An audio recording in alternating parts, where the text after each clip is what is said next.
இன்றைய வேத வசனம் சங்கீதம் 7:17.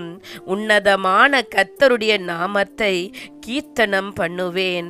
என் அன்பான சகோதர சகோதரிகளே, ஆண்டவருடைய வார்த்தை இன்று எங்களிடம் கடந்து வருகிறது.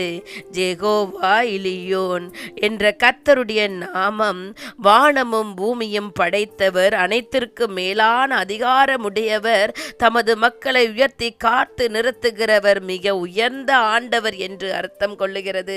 தமிழில் உன்னதமான தேவன் என்ற மொழிபெயர்க்கப்பட்டது. அவர் உன்னதங்களிலே வாசம் பண்ணுகிறவர், அவர் உன்னதமான சிங்காசனத்தில் வீற்றிருக்கிறவர். உன்னதமான தேவன் உங்களை உன்னதமான ஆசீர்வாதங்களினால் ஆசீர்வதிக்கிறார். ஆபிரகாம் ஆசீர்வதிக்கப்பட்டதை நீங்கள் அறிந்திருக்கிறீர்கள்.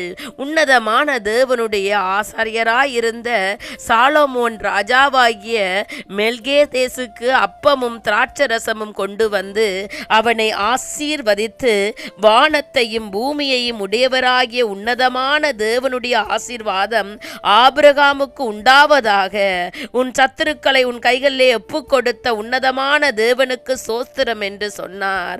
ஆதியாகமம் 14:18 வரை நீங்கள் இதை வாசிக்கலாம். தேவன் உங்களையும் ஆசீர்வதிக்க விரும்புகிறார். அவரிடமிருந்து அநேக ஆசீர்வாதங்களை பெற்றுக் கொள்ளுங்கள். அவரை அனுதினம் தேடுங்கள்.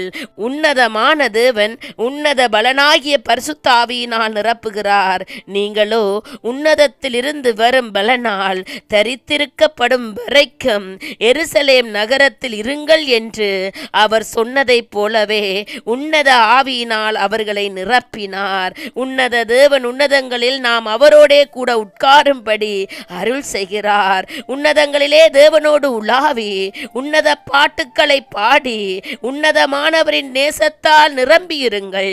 நீங்கள் என்றென்றும் உன்னத பரலோக ராஜ்யத்தில் கிறிஸ்துவோடு மகிழ்ந்திருப்பீர்கள். ஆண்டவர் உங்களை இவ்வண்ணமாக இருக்க அழைக்கிறார். அவர் கிறிஸ்துவுக்குள் உன்னதங்களிலே ஆவிக்குரிய சகல ஆசீர்வாதத்தினாலும் நம்மை ஆசீர்வதிக்கிறார்.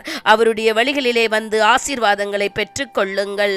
உயர்ந்த தேவனை, உன்னதமான தேவனை துதித்து அவருடைய நாமத்தை நாங்கள் மகிமைப்படுத்துவோம். அல்லேலூயா.